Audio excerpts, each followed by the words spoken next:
DB1 overview. So the DB1 is a made-to-measure chair that's available from 11 inches wide up to 26 inches wide, up to a maximum user weight of 200 kilograms, which is 32 stone. And there isn't a great deal that we can't build or change using the DB1 and its parts. So if you wanted extra low seat to ground, extra high, extra wide, extra tall back, extra high armrests, etc., everything can be changed within the frame itself. So this is just set up as one example. But this is our new Bexhill armrest feature on here, which was requested by different therapists, which made them available on the Easy One and the DB1. And this is just set up with a slightly lower seat to ground height with 6-inch casters and 20-inch rear wheels. But this can be set up to be strong and durable, with certain parts on the chair can be made of steel, and becomes available with backrest extensions for people that are particularly tall. I've got somebody up to 7'4" in a DB1 before, and also as low a seat to ground height as 13 inches from your seat sling to the floor.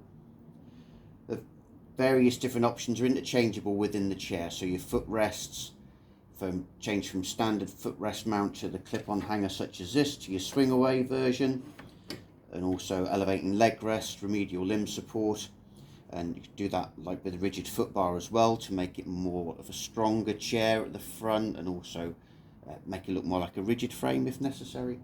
So this has this feature similar to the Easy One, that you have flip back armrests available in 4 different heights, with plastic side panel as standard, or we do a rigid side panel, which is the aluminium version. And at the back of the chair here, the back locking brace is built into the frame, so you don't have any swinging bar across or anything like that. It's built into there for strength. So what particularly nice that you can do on the DB1 is having the option of what they call a narrow build, which is becoming particularly more prevalent nowadays for use in houses, etc., because houses just aren't being made particularly for making wheelchair accessible. And unfortunately, average seat width used to be 18 to 20, is now 20 to 22. But we can do a narrow build option, so your receiver in here is brought in closer to the chair, which means the wheels are closer to the chair, and that gives you an overall width 6¼ inches wider than your seat width. So a 20-inch seat width would be 26¼ inches overall.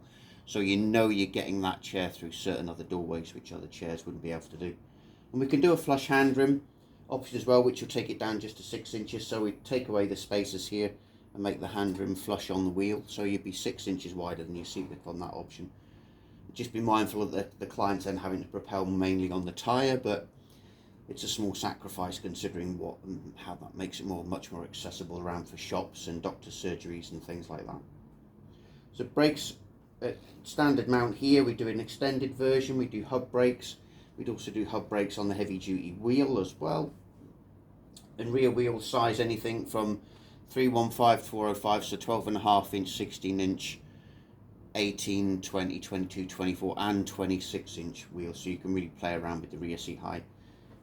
Front casters anything from 4 inch, 5 inch, these are 6 inch on here currently, and then 190mm and 8x2 as well for sort of much sturdier builds, or for the bariatric patients be on there. Seat rail locks out. Well, what's nice, that we call this a snowman seat rail, so there's no screws and nuts and bolts running down the seat sling here, so it's kept nice and clean. It's been rated by and tested by South Tees University, and the seat sling was rated at 340 times stronger than it needed to be just to suit our chair, so that's something that's nice to know. Just looking across the chair here, the rear module has various different positions to allow you to set the chair up in active, standard or stable positions, and you can play around with the seat height all within the chair. And just looking at where the back posts are mounted at the back of the chair here, you can see there's 2 different positions in the frame there, so it allows you to move the back post back 2 inches or forward 2 inches as necessary, but also it's got 2 inches of height adjustment in the rear frame here. So within the module you can move out these bolts, pull the backrest up. So if your upholstery is flush with the top of the module, then you know it's in its lowest position, so you've got 2 inches of height adjustment in the complete backrest there.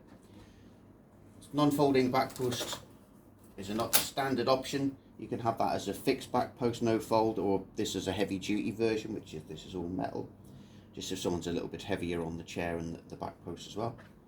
And armrest, various options on your style. So this is a slimline, which is anti-bite, anti-tear. We do a slim comfort armrest, which is a slightly bit wider and a bit softer, and we do a foam pad one as well. So foam tubing goes up the armrest, makes it a little bit more sort of comfortable, as it were, and lets us roll over the armrest.